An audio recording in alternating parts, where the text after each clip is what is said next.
لگا اوکے. اچھا آج کل عبداللہ شیخو پوری، علامہ شاملی ظہیر، یہ وہ سارے معاملات آپس میں الجھ رہے ہیں، ساری جماعت تتر بتر ہوئی پڑی ہے، تو ان کو دیکھ کے آپ کو کچھ کیفیت طاری ہوتی ہے کہ یار عجیب سا لگتا ہے کہ دعا کرتے ہوں گے؟ اصل بات یہ ہے کہ یہ جو کچھ ہو رہا ہے جی جی یہ سب باتیں خود ساختہ ہیں. ٹھیک ہے. ان میں للہیت نہیں، اخلاص نہیں. اگر اخلاص ہو تو کبھی ایسی بات ہو نہیں سکتی. میں نے پہلے شروع میں بات کہہ دی ہے کہ جو لوگ کتاب و سنت کے عامل ہیں وہ سمجھتے ہیں کہ یہ جو بات شرعی نقطہ نگاہ سے اس کی اجازت نہیں ہے، وہ کبھی کرنے کو تیار نہیں ہے. یہ وہ لوگ ہیں.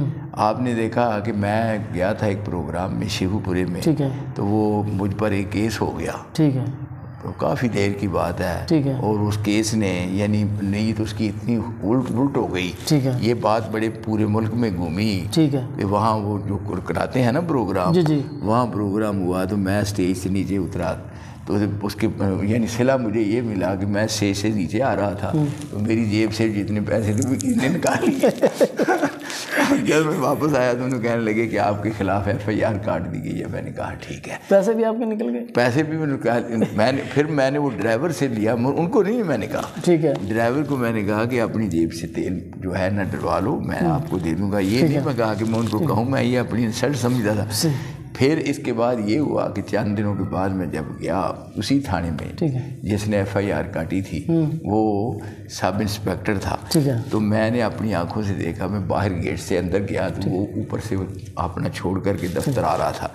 یہ میں جو بات کر رہا ہوں رب العالمین اس بات کی گواہ ہے. اس نے ایسے ہاتھ کیے ہوئے تھے، تو جب انہوں نے مجھے دیکھا تو ہاتھ ایسے تھے. میرے ساتھ آ کر اس نے معانقہ کیا، تو آسمان کی طرف نگاہ کر کے کہنے لگا میں رب ذوالجلال کو گواہ بنا کر کہتا ہوں ہمارا پورا خاندان صرف آپ کی کیسٹیں سن کر کے التیس ہوا ہے. تو اس وجہ سے اب وہی ہے جگہ کہ وہاں کچھ بھی نہیں. یہ جو آپ کہہ رہے ہیں نا، یہ ساری صرف تمام آپ کی گفتگو کا میور اور مرکر اور اس کا لب لباب اور اس کا جواب صرف یہ ہے کہ لوگوں میں دین کی محبت ختم ہو گئی ہے.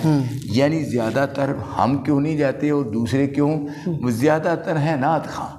مجھے بتلائیے کہ مجھے ایک آدمی کہہ رہا تھا کہ یہاں ایک مولوی صاحب سے، میں اس کا نام نہیں بتاؤں گا، تو وہ وہاں کہہ رہا تھا کہ کوئی نعت پڑھنے والی، نعتوں والی کتاب بھی ہے، ذرا اندازہ کریں. آپ نے اسٹیج پہ دیکھا ہے کہ یعنی 1 منٹ کے بعد اشعار پڑھتے ہیں، نعتیں پڑھتے ہیں. اس سے مسئلہ کیا ہے؟ میں نے زندگی میں یہ کام کیا نہیں. تو وہ جو نعتیں پڑھنے والے مولوی ہیں ان سے دین کو کتنا فروغ ملے گا؟ مائک کوئی ایک بندے سے آپ نے کچھ چھینا، میں نے ویڈیو دیکھی، وہ کیا معاملہ ہوا تھا؟ ہاں وہ یہ تھی کہ یہاں سیالکوٹ میں پروگرام تھا. ٹھیک ہے. تو وہاں میں اس کے بعد لاسٹ ہے میں پروگرام پہ ہر سال جاتا ہوں. وہاں پروگرام تھا نومبر کی 2 تاریخ کو، یہی جو نومبر گزرا ہے. ٹھیک ہے. وہ میرے پرانے، کیونکہ میں وہ ایک آدمی کو یعنی خواب آیا، اس خواب کی روشنی میں میاں نذیر تھا، اس نے میرے لیے وہاں مسجد بنوائی. شاید آپ کو دیکھنے میں وہ ہے جناح پارک. ٹھیک ہے. وہاں آپ نے دیکھا ہوگا، وہ ایک پارک ہے وہاں، جناح پارک دیکھا. وہاں اس میں سامنے مسجد ہے. میاں نذیر تھا. وہ مسجد خواب میں اس نے دیکھی بنی. پھر جب مسجد اس نے بنانے کا پروگرام کر لیا تو پھر اس نے یعنی استخارہ کیا کہ اس میں جمعہ کون پڑھائے گا. تو جمعہ پڑھانے کے لیے جب استخارہ کیا تو نام میرا نکلا. میں نے اس کو پوری زندگی میں آنکھوں سے دیکھا ہی نہیں. تو خواب میں اس کو آ رہا تھا ذہن میں کہ عبداللہ نثار. وہ صبح کو پوچھ رہا تھا سیالکوٹ میں کہ یعنی عبداللہ نثار کا. انہوں نے کہا کہ فیصلہ آباد ہے. پھر یہاں وفد لے کر وہاں گیا اور مجھے جا کر اس نے یہ ساری بات بتلائی. تو میں نے سن 1997 سے لے کر کے 5 سال وہاں جمعہ پڑھایا، 92 سے لے کر 97 تک. اور وہاں یعنی میں نے پروگرام بنایا سیالکوٹ واپس جانے کا. تو وہاں پروگرام ابھی بن ہی رہا تھا تو ایک آدمی آیا سعودی عرب سے، یعنی ریاض سے آیا. تو اس کی جیب میں ایک کیسٹ تھی. اس نے اپنے دوست کو کہا یہاں سیالکوٹ میں بھی ایک کیسٹ ہے، پتہ نہیں میں تو جانتا نہیں ہے. تو وہ جب انہوں نے کیسٹ سنی تو وہ کہنے لگے یہ تو عبداللہ نثار کی کیسٹ ہے، تو یہاں آتے ہیں جمعہ پڑھانے کے لیے. تو انہوں نے وہ پروگرام یعنی وہ کیسٹ سنی. یہ جو کچھ کروڑوں روپے لگا کر کے اس کیسٹ سے ساتھ اس نے یہ سب کچھ بنا دیا، وہ دنیا سے چلا گیا۔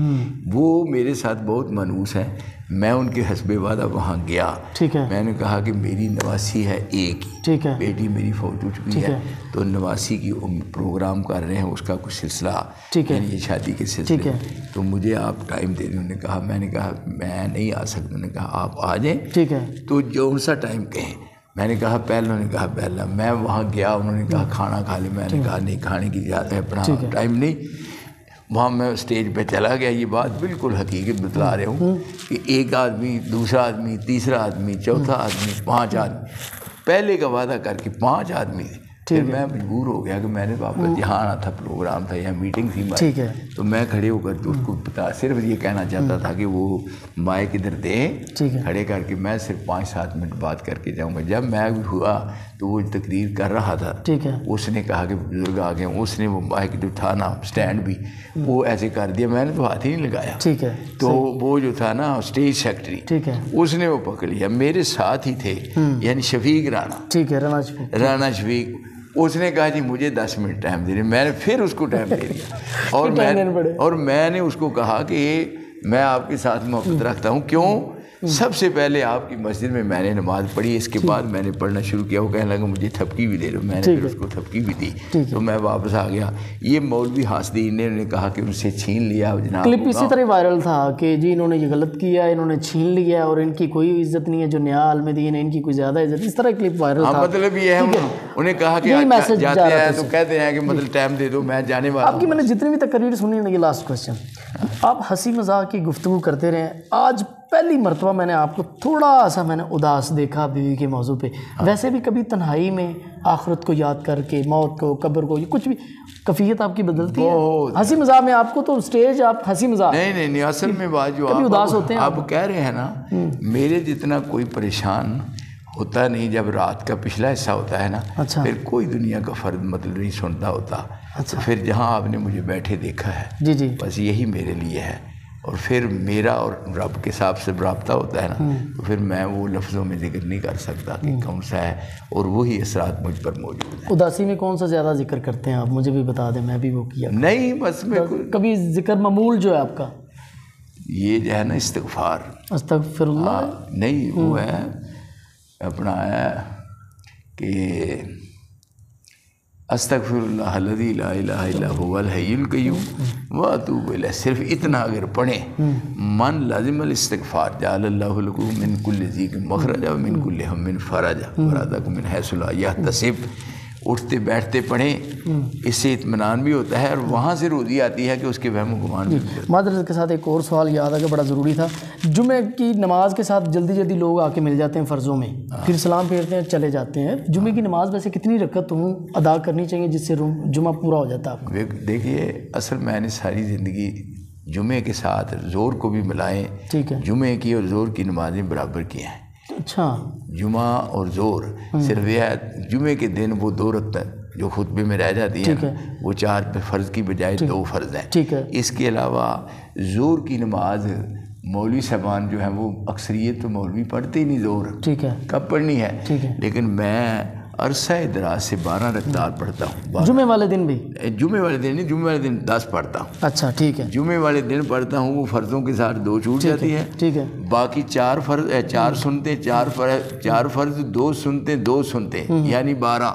اور آپ نے فرمایا جو شخص 12 رکعت نماز پڑھتا ہے، 12 رکعت حرمہ اللہ النار، اس پر اللہ جہنم کی آگ حرام کر دیتے ہیں۔ مسجد میں آیا، میں نے جمعہ ہو رہا ہے، 2 سنتیں پڑھی ہیں، بیٹھ گیا ہوں، جماعت کے ساتھ 2 فرض پڑھے ہیں، اس کے بعد 2 اور پڑھی ہیں، تو میرا مکمل ہو گیا یا ابھی کچھ باقی ہے؟ نہیں، اصل مسافر ہے، نہیں، ویسے مقامی مسجد میں، مثلا مقامی مسجد میں آئے، نماز جو فرض کی ہے نا وہ تو پوری ہو گئی۔ جمعے کی بات کر رہا ہوں میں، جمعے کی ہے نا، جمعہ آپ نے جو پہلے پڑھ لیا ہے، من اتی منکم المسجد فلا یقعد حتی یصلی رکعتین، آئے 2 رکعت پڑھ کر بیٹھے، سنت ہے بالکل ٹھیک۔ چلیں۔